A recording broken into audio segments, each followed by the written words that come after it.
So now that we've created our first price list, I want to go and share how to use our templates. So as mentioned, when you would create a new price list, you will be able to choose between predefined structural blocks or starting with a template. So now I would like to show how you can add your own price list templates here that you can easily use and stem from.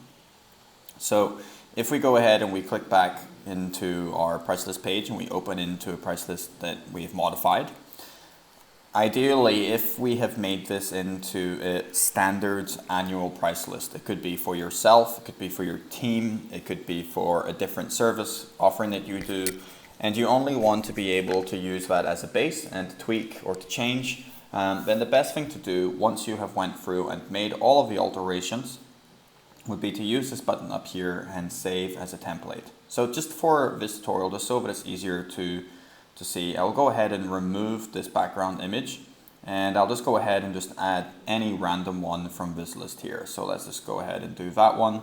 So that one's listed, and now that we have that, we'll just call this one 27 price list template as an example.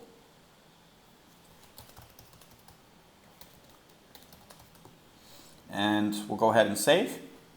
Now once I've saved it up at the top, I'd like to just go ahead and save it as a template. So now that it's saved as a template here, if I go out to our Flow Hub, this will just save as my price list as it's been the last one I've used, but this really only helps if you know you're going to reuse this multiple times. And rather than using the duplicate function, where it just keeps adding multiple more, you could easily go in and create a new one, start with a template, and then you will be able to work with the last one here. So it will then load that up and it will display. So going through this, you will then be able to make all the different edit blocks that you may want. And of course, it could be, for example, adding a video. So, and you can add it to the menu. You could then add your Vimeo link. You could upload your cover image. And then you could test info,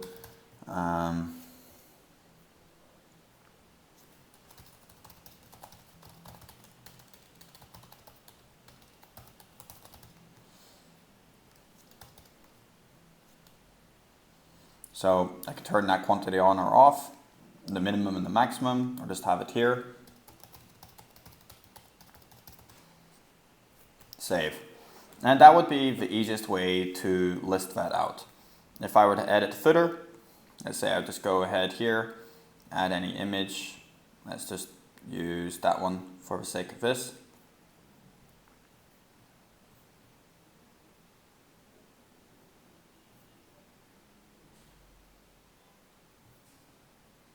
Like so.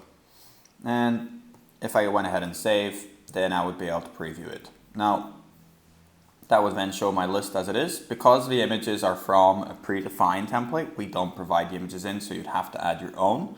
And it would show like that with the amount of images, which are just squares generated. But then you would basically have everything that you would want. Now, the one thing to note though is that if you click preview, sorry, not if you click preview, if you were to create save as template again, it would then create another template. So the best is just to save this, and this one will just be updated as a new template here. So that's generally how you use the first version of templates. We will continue to modify this and enhance the features and the options and the labeling.